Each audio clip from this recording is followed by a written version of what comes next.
Hello दोस्तों, स्वागत है आपका एक बार फिर से मेरे यूट्यूब चैनल दी इंग्लिश डायरी पर। और मैं हूं आपका दोस्त विजय। और आज की इस वीडियो में हम बात करने वाले हैं मुंशी प्रेमचंद्र जी की एक वर्क के बारे में, जो कि आपकी यूनिट 7 में UK triple S LT English के सिलेबस में दिया हुआ है, डिलीवरेंस। तो आज हम डिलीवरेंस की स्टोरी को पढ़ेंगे, शॉर्ट समरी को पढ़ेंगे। लेकिन अगर आप चैनल में नए हैं तो सब्सक्राइब जरूर करें, और आपको लगता है कि वीडियोज़ आपके लिए यूजफुल हो रही हैं तो प्लीज़ ज़रूर आप कमेंट और लाइक करना बिल्कुल ना भूलें। और हमारे टेलीग्राम चैनल से भी आप जुड़ सकते हैं, जहां पर आपको ये सारे लिंक्स प्रोवाइड हो जाएंगे। और साथ ही साथ वीकली हम कभी कभी वहाँ पर प्रैक्टिस सेट्स भी डालते हैं, जो आपके लिए हो सकते हैं यूजफुल, और आप एक दूसरे का सहयोग भी वहाँ पर कर सकते हैं। तो चलते हैं आज की वीडियो की तरफ। सबसे पहले हम इसमें जानेंगे कैरेक्टर्स। बहुत शॉर्टली स्मार्टली मैं आपको स्टोरी समझा दूंगा। उसके बाद आपको रिलेटेड कोई भी कैरेक्टर से रिलेटेड क्वेश्चन अगर आस्क होता है in your exam, you will definitely get the answer. तो चलते हैं आज की इस वीडियो में। तो देखिए, यहाँ पर कैरेक्टर्स सबसे पहले हमें समझने हैं। मैं आपको कैरेक्टर्स को एक ट्रिक से बताऊंगा, जिससे क्योंकि क्या होता है कि जब आप बहुत सारे वर्क्स पढ़ लोगे तब आप इन कैरेक्टर्स को भूलने लगोगे। लेकिन फिलहाल जो है आप वन बाय वन पढ़ रहे हो तो आपको समझ में आएगा। तो सबसे पहले डिलीवरेंस हमारी इस वर्क का नाम है, और इसका जो प्रोटैगनिस्ट है उसका नाम दुखी है। ठीक है, दुखी जो है वो कंप्लीट स्टोरी में दुखी ही रहता है। ठीक है, पहला कैरेक्टर प्रोटैगनिस्ट है स्टोरी में। झुरिया जो है इसकी वाइफ है। आप देखिए, जो व्यक्ति दुखी रहता है उसके चेहरे पे झुरियाँ आनी ऑब्वियस सी बात है, झुरियाँ आ जाएंगी। तो दुखी और झुरिया, और जब दुखी होकर झुरियाँ आएंगी तो वो चीखने लगेगा, तो चिखुरी।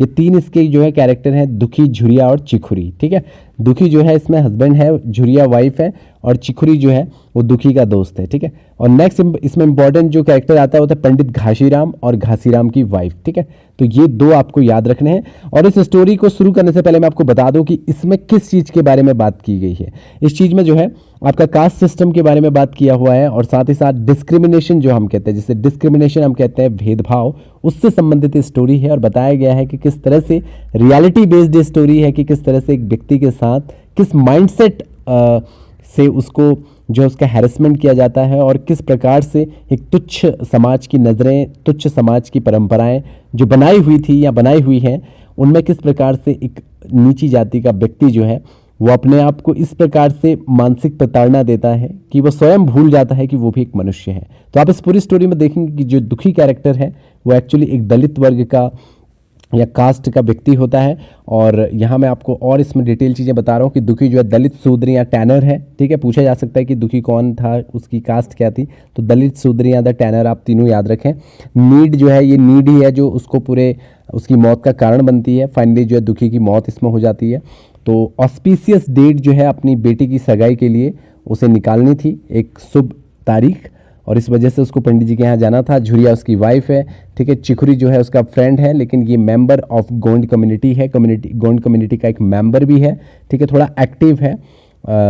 और इसे जो है पंडित जो लोग हैं उनको, उनके लिए ज़्यादा ये रिवॉर्ड नहीं देता, उन्हें रिगार्ड नहीं करता है। ठीक है, और पंडित घासीराम जो है वो बड़े उच्च संस्कारों वाला स्वयं को समझता है इस पूरी स्टोरी में, और जो उच्च जाति का है, बहुत बड़ा पंडित है। ठीक है, तो ये इस कहानी के मेन कैरेक्टर्स थे और मेन चीज़ें थी। लेकिन अब मैं आपको कहानी को प्रॉपर्ली बताना शुरू करता हूँ। तो देखो, होता क्या है, जब हमारी स्टोरी स्टार्ट होती है तो जो हमारा दुखी है उसकी बेटी की एक्चुअली एंगेजमेंट होने वाली होती है। शादी के लिए वो अब जवान हो चुकी होती है, तो उसके एंगेजमेंट का एक डेट निकालनी होती है। तो दुखी सोचता है कि वो जाएगा पंडित जी के पास, और पंडित जी जो है उसकी बेटी के लिए एक अच्छी तारीख निकालेंगे। लेकिन पंडित जी जो है उनके घर में आके ही वो तारीख निकालेंगे। ऐसी व्यवस्था थी कि उन दिनों में जब पंडित जी से कोई तारीख निकाली जाती थी तो पंडित जी को अपने घर पे बुलाया जाता था। लेकिन दुखी और उसकी वाइफ झुरिया जो आपस में डिस्कशन करते हैं स्टार्टिंग में कि अगर पंडित जी आएंगे तो हम उसको कहाँ पे बिठाएंगे, उनके लिए व्यवस्था क्या होगी, खाने पीने की व्यवस्था क्या होगी, ये जानने के बावजूद कि जो पंडित जी हैं उनके घर में खाएंगे नहीं, ना ही बैठेंगे, फिर भी एक उम्मीद लगाए हुए थे, कयास लगाए हुए थे, शायद पंडित जी आएंगे और इनकी बेटी की एंगेजमेंट की एक डेट निकालेंगे। तो स्टार्टिंग में कोशिश करते हैं कि इनके घर की जो चारपाई है, जो खटिया है, उसमें उसको बिठाएंगे धो धा के। लेकिन फिर वहाँ पर जो है आपस में डिस्कशन होता है कि पंडित जी हमारी यूज़ की हुई, हमारे इस्तेमाल की हुई खटिया पर कहाँ बैठेंगे। तो उसके बाद जो झुरिया है वो अपने हस्बैंड दुखी से कहते हैं कि पास के ठाकुर जो हैं उनसे लेके आओ एक खटिया जिसमें पंडित जी बैठेंगे। लेकिन वो कहता है कि पंडित मुझे अपने घर में एंट्री तक करने नहीं देता, पानी तक देता नहीं है, तो वो कहाँ मुझे खटिया देगा। तो यहाँ पर हमें पता चल रहा है कि किस प्रकार से सामाजिक कुप्रथा, जातिवाद को लेके बहुत डीप यहाँ पर दिखाई हुई है, और कितना जो है लोग अपने आप को सक्षम नहीं समझते, या फिर अपनी कास्ट को खुद ही इतना डाउन समझ रहे हैं। इस स्टोरी में हमें ये नज़र आ रहा है, और किस प्रकार से समाज की इन परंपराओं ने लोगों का हैरेसमेंट उस दौर में किया था, आज भी कहीं कहीं ये ज़रूर होता है। तो ये चीज़ यहाँ पर डिस्क्राइब की हुई है। और फाइनली क्या होता है कि ये सोचते हैं कि कोई बात नहीं, एक पवित्र पत्ते वगैरह ले आएंगे जिसमें पंडित जी को स्पेशली खाने के लिए देंगे, और वो कहता है कि उनके सामने किसी भी चीज़ को छूना नहीं है, सारी चीज़ें पैकिंग करके वो लेके आएगा, और पैक जो है वो पंडित जी स्वयं ही खोलेंगे और फिर पत्तों में रख के जो प्योर लीप्स होती हैं उनमें रख के खाएंगे। तो इस तरह से व्यवस्था करके फाइनली उनके घर की तरफ चल देता है दुखी, और साथ ही साथ अपने साथ लेके जाता है एक घास वगैरह लेके जाता है, क्योंकि माना जाता है कि उस वक्त किसी के घर में खाली हाथ जाना बेकार है। हालांकि इसको पता था कि उसकी चीज़ों को, जो दलित लोगों की चीज़ें हैं वो ब्राह्मण लोग कभी भी एक्सेप्ट नहीं करेंगे, लेकिन फिर भी एक प्रेजेंट के तौर पे, गिफ्ट के तौर पर, या खाली हाथ ना जाने की एक परंपरा के तौर पर ये अपने साथ थोड़ी घास भी लेके चलता है, और ये पहुंच जाता है पंडित घासीराम जी के घर पे। पंडित घासीराम जी के जब ये घर पे पहुंचता है तो पंडित जी घर पे होते नहीं है, तो इसको इंतज़ार करना होता है। तो काफ़ी देर इंतज़ार करता है, तो फाइनली पंडित जी वहाँ पर आ जाते हैं। पंडित जी आते हैं तो पंडित जी से ये, जैसे ही पंडित जी आते हैं तो ये पूरा ज़मीन पर लेट जाता है एकदम से, और फिर उन्हें नमस्कार करता है, नमस्ते करता है। ये एक्चुअली एक ऐसा माइंडसेट जो है पंडित या फिर ब्राह्मण कास्ट के जो कम्युनिटी के लोग थे, या जो व्यक्ति थे, जो पर्सन थे, उन्होंने जो है शेड्यूल कास्ट के लिए या फिर इन दलित वर्ग के लिए उस वक्त ऐसी माइंडसेट प्रिपेयर कर दी थी कि वही इनके सर्वदा हैं, यानी वो श्रेष्ठ हैं, और ये उनके सामने इन्हें दंडवत प्रणाम ही करना पड़ेगा। और दूसरी तरफ दुखी को बिल्कुल ये एहसास भी नहीं था, वो सोचता था वैसे भी कि ये कर्स है कि हम इस जाति में पैदा हुए हैं, हमारे बुरे कर्मों की वजह से हम शायद इस छोटी जाति में पैदा हुए हैं, तो ये तो हमारा कर्तव्य है, ये तो हमें करना पड़ेगा। तो इस टाइप की मेंटालिटी जो है उसकी क्रिएट हो गई थी, और ये क्रिएट की थी इसी समाज ने, इन पंडितों के समाज ने उस दौर में, ठीक है। हालांकि आज भी कहीं कहीं देखने को मिलता है, लेकिन फिलहाल मैं अपने पर्सनल पॉइंट ऑफ व्यू इसमें नहीं डाल रहा हूँ, ये केवल स्टोरी से रिलेटेड चीज़ें हैं जो मैं यहाँ पर बोल रहा हूँ। तो होता क्या है कि पंडित जी बड़े चालाक होते हैं, चतुर होते हैं। तो जैसे कि मैंने आपको बताया कि उस वक्त काफ़ी हैरेसमेंट्स होता था लोगों के साथ, तो इस हैरेसमेंट का कारण क्या था? माइंडसेट था कि हर व्यक्ति अपने राइट्स को नहीं जानते थे। जो लोग राइट्स को नहीं जानते थे उनके साथ तो कुछ ज़्यादा ही शोषण होता था। तो पंडित जी कहते हैं उनसे कि तुम एक काम करो, चलो तुम्हारी सगाई वगाई की डेट निकाल देंगे जो भी है, लेकिन पहले तुम मेरे कुछ काम तो करो। तो यहाँ पर उन्हें 3 टाइप के काम दे देते हैं। पहले, he orders Dukhi to plaster the floor of the sitting room with cow dung. वो कहते हैं जो सिटिंग रूम है वहाँ पर गाय के गोबर से पहले तुम लिपाई करो, ठीक है, प्लास्टर कर दो उसको। तो पहला काम तो ये दे देते हैं इसको। दूसरा काम, बेचारे से जब ये काम पूरा होता है तो कहता है अब तो कोई तारीख के लिए आप हमारे घर चलिए, सारी व्यवस्थाएं की जा चुकी है, मेरी बेटी के लिए अच्छी सी तारीख निकाल दीजिए पंडित जी, चलिए। तो ये कहता है to take out the hay and put it in the barn. फिर इससे कहता है जाओ ये घास फूस उठाओ और इसको बैरन के अंदर रख दो। तो दूसरा काम इस प्रकार देते हैं। दुखी बेचारा पहले से कमज़ोर होता है, भूखा भी होता है, घर से कुछ खा के आया नहीं होता है, उसको तो कैसे भी होती है कि पंडित जी उसके घर जाके फटाफट से उसकी बेटी के लिए एक शुभ मुहूर्त या तारीख निकाले।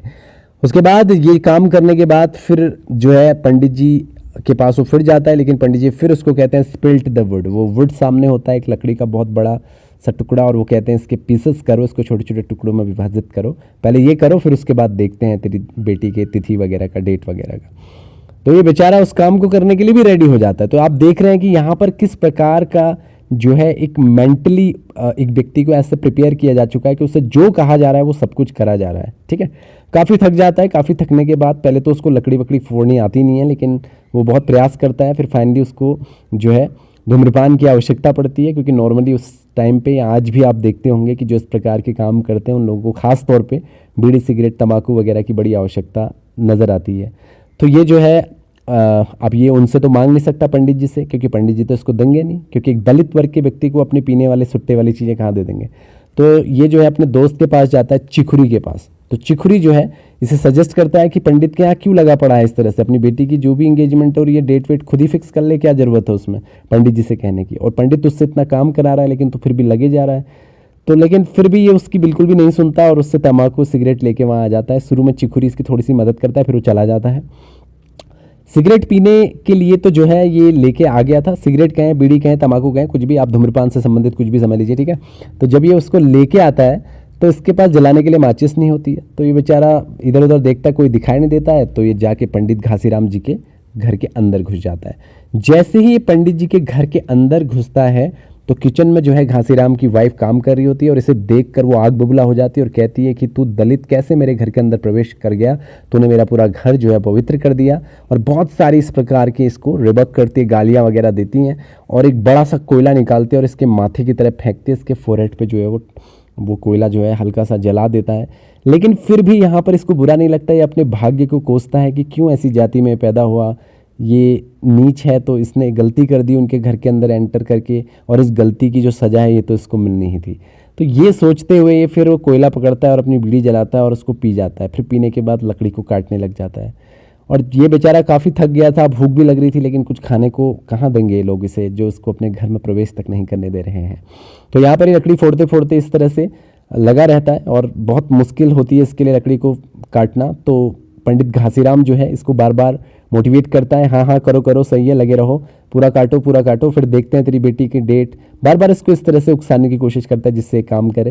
लेकिन फाइनली अचानक से धड़ाम से नीचे गिर जाता है। और जब घासीराम इसके पास जाता है, सोचता है कि अब शायद थक गया है, लेट रहा है, तो घासीराम इसके पास जाके कहता है चल अब ठीक है, चलते हैं तेरे घर में, तेरी बेटी की एक जो है एंगेजमेंट के लिए एक बेस्ट तारीख जो है निकालते हैं।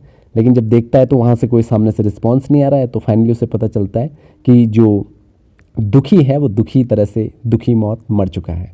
तो यहाँ पर जो है दुखी की मौत हो जाती है और पंडित घासीराम के लिए बड़ी समस्या हो जाती है कि अब वो उस दलित व्यक्ति को कैसे अपने घर के आंगन से हटाए। तो उसके लिए थोड़ी सी समस्या हो जाती है। वो गांव में मैसेज पहुंचाता है कि भाई जो है दुखी की मौत हो गई और उसको लेके जाओ। लेकिन जो चिखुरी है वो गांव वालों को कह देता है, पूरी कम्युनिटी को कह देता है कि कोई भी व्यक्ति जो है दुखी पर हाथ नहीं लगाएगा और वहाँ नहीं जाएगा। जिस तरह से पंडित उसकी मौत का कारण है, पंडित खुद उसका जो है अंतिम संस्कार करेगा और उसको उठाएगा।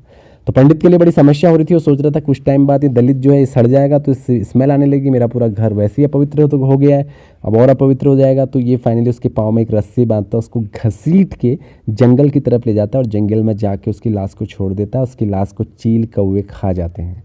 तो समाज के उस दौर में आप खुद ही देखिए कि कितनी इनह्यूमैनिटी है और कितना इनसिम्पैथेटिक जो है रूप था उस वक्त ह्यूमैनिटी का, जो कि अपर कास्ट के जो लोग थे वो डाउन कास्ट के साथ ऐसी चीज़ों को किया करते थे, आप देख पा रहे होंगे। और दूसरी तरह आप देख रहे हो कि जो निम्न जाति का व्यक्ति है उसका माइंडसेट किस तरह से प्रिपेयर किया जा चुका था कि उसको लगता था कि वो असहाय है, वो कुछ कर भी नहीं सकता, उसके ह्यूमन राइट्स ही नहीं है, यानी वो अपने राइट्स के लिए बिल्कुल भी जो है एक्टिव नहीं था, उसको कोई नॉलेज नहीं थी। और दूसरी तरफ आप देख रहे हो कि उन्हीं छोटी कम्युनिटी में से चिखुरी व्यक्ति है जिसे अपने राइट्स पता है और वो बिल्कुल भी किसी के सामने झुकता नहीं है। तो कॉन्ट्रास्ट भी कई बार इनसे पूछा जाता था जब बीए वगैरह में इनसे रिलेटेड स्टोरी आती थी, लेकिन यहाँ तो ऐसा पूछा नहीं जाएगा। लेकिन फिर भी अगर पूछा जाए तो आपको पता रहना चाहिए दोनों के जो है एटीट्यूड में डिफरेंसेस का, चिखुरी और दुखी के, ठीक है। तो ये इंपॉर्टेंट बन जाता है। तो फाइनली जो है फिर उसके बाद घासीराम घर आता है और अपने पूरे घर में गंगा जल छिड़कता है और घर को पवित्र कर देता है। अब आप सोचिए कि एक दलित व्यक्ति से अपने काम कराते हुए कोई पोल्यूशन नहीं हो रहा है, कोई पल्यूट नहीं हो रहा है, लेकिन इस तरह से उसको लाश को रस्सी से बांध के फेंकने में जो है घासीराम इम्प्योर नहीं हुआ। तो ये जो है फाइनली कहानी है, ये स्टोरी है और मैंने आपको बता दी है। उम्मीद है आपको स्टोरी समझ में आ गई होगी। मेनली आप इन कैरेक्टर्स पर फोकस कीजिएगा जो आपको स्टार्टिंग में रखनी है कि डिलीवरेंस में एक दुखी था, दुखी जो है दुखी की वजह से झुर्रियाँ पड़ गई थी, झुर्रियाँ उसकी बीबी थी और जब उसकी बीबी की झुर्रियाँ पड़ी उसे देख के वो चीखता था। तो चिखुरी जो है उसका फ्रेंड है और उसके बाद पंडित घासीराम और घासीराम की वाइफ तो आपको पता ही रहेगी, ठीक है। सो शॉर्ट सी स्टोरी है, बहुत कुछ ज़्यादा इसमें है नहीं, बस इसमें उस समय की जो है कंडीशंस को दिखाया हुआ है जब कास्टिज्म अपने चरम सीमा पे था। और अब धीरे धीरे जो है एजुकेटेड जब माहौल बन रहा है तो चीज़ें डिसअपेयर हो रही हैं और हम यही उम्मीद करते हैं कि एक समय के बाद ये सारी चीज़ें कहीं ना कहीं पूरी तरह से विलुप्त हो जाए। तो फिलहाल यहाँ पर ये स्टोरी में इतना ही है। इससे रिलेटेड एमसीक्यूज़ की वीडियो आपको जल्दी मिलेगी। कैसे लगी आपको वीडियो जरूर बताएगा। मैंने आसान लैंग्वेज में, बहुत लेंथी इसको खींचा नहीं है, जो इंपॉर्टेंट फैक्ट्स है सभी बता दिए हैं। स्टोरी को अपने माइंड में आपको रखना है और इस तरह से स्टोरी के आंसर देने हैं। तो आज की वीडियो में इतना ही। Thank you so much for watching this video.